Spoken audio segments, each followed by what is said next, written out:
Sejam muito bem-vindos, pessoal, a mais um vídeo. Cara, um vídeo adaptado aqui, mas eu acho que dá para trocar uma ideia de boa. Não tem muita interferência externa de sons nem nada. Tudo fechadinho aí, ó. Então acho que o som da rua não vai atrapalhar a nossa resenha aqui. Eu já convido você a participar, colocar nos comentários aí o que vocês acham a respeito de tudo isso. Vamos trocar ideias sobre alguns assuntos que repercutiram dentro do futebol essa tarde. E é o seguinte, mano, o primeiro deles é a respeito lá da Leila Pereira. A Leila Pereira, mano, acabou saindo no prejuízo.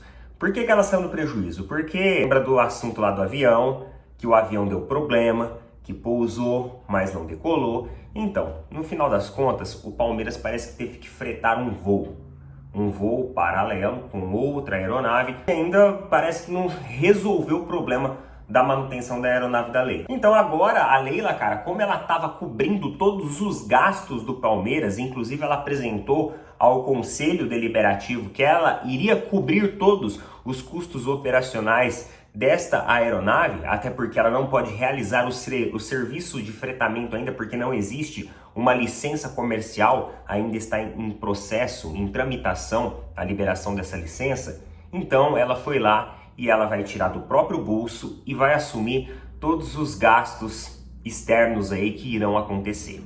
E mano, assim, a Leila tem, né, as questões dela, tem os pontos que a gente critica, mas eu achei legal isso por parte dela absorver todos esses custos, dela assumir tudo isso. Tinha gente falando assim, mas é lógico que ela vai assumir, afinal o Palmeiras está pagando a viagem para a Colômbia. Mas não, mano, o Palmeiras não pagou, tá?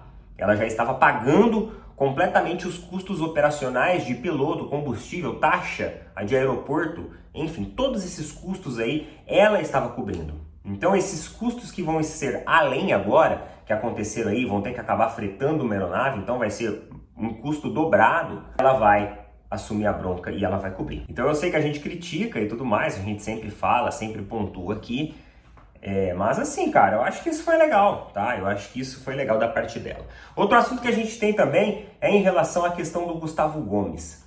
Como que está a situação do Gustavo Gomes? Cara, o futebol árabe, mais uma vez, começa a sondar jogadores ali no Brasil. Isso tem acontecido com muita frequência. Esse movimento árabe, ele não é por acaso, tá? Isso daí é estrategicamente pensado, né? Na questão ali do business football que eles têm lá, eles estão tentando evoluir isso. E nada melhor do que você trazer mais visibilidade e você trazer jogadores ali que são mais renomados. E hoje o Gustavo Gomes, ele tem uma posição extremamente importante dentro do Palmeiras, taticamente falando. É um jogador também que ofensivamente colabora muito, sempre com lances de bola parada, gera muito perigo. E o Al Ittihad, acho que é assim que fala, Al Ittihad, sei lá, mano, enfim, esses Al da vida aí, fez uma proposta para o Gustavo Gomes. Eles haviam sinalizado inicialmente uma proposta de 20 milhões de euros para o Gustavo Gomes, mas agora essa proposta ela acabou se tornando oficial ao staff do atleta. Foi uma proposta de 18 milhões de euros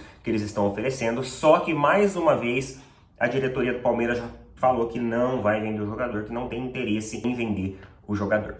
Então, mano, o Gustavo Gomes só sai se pagar a multa. A multa rescisória do Gustavo Gomes hoje está fixada em 50 milhões de euros. E detalhe, esse clube árabe diz que pensa sim em pagar a multa caso não consiga meios ali de obter o jogador. Agora, será que eles estão blefando? Será que eles não estão blefando? Porque às vezes 50 milhões de euros para eles não é muita grana. Essa venda com multa rescisória seria até interessante para o Palmeiras. Obviamente que em custo esportivo custaria muito.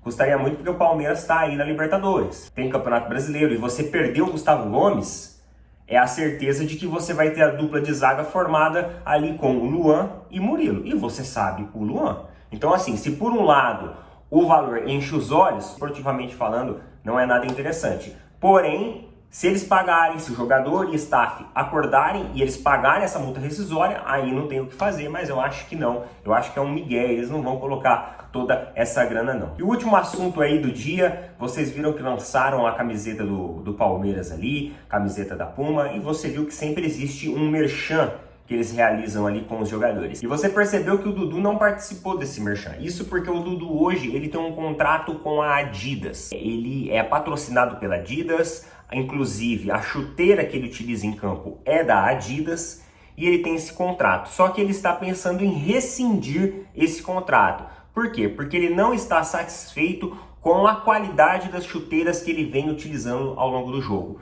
E ele já reclamou, ele já reportou isso para o núcleo ali de pesquisa científica e tudo mais, de desenvolvimento de produto da Adidas, e absolutamente nada foi feito para tentar mudar, ou para tentar entender, ou para tentar atenuar. Então, ele conversa com os empresários dele, com os assessores e representantes, e ele pensa sim em uma rescisão contratual com a Adidas. Felizmente, com o Palmeiras, tá tudo certo. Essa rescisão contratual pode acontecer lá com a Adidas. O atleta pode vir a ser patrocinado, de repente, por Puma ou até mesmo por Nike, visto que ele gostava muito de utilizar esse tipo de chuteira. Talvez seja por isso que ele não está desempenhando, desencantando aquele bom futebol e boa performance de sempre. Quem sabe se ele mudar de patrocinador, a coisa também muda. Coloca nas opiniões aí o que vocês acham de tudo isso, mano. Valeu, tamo junto. Fui.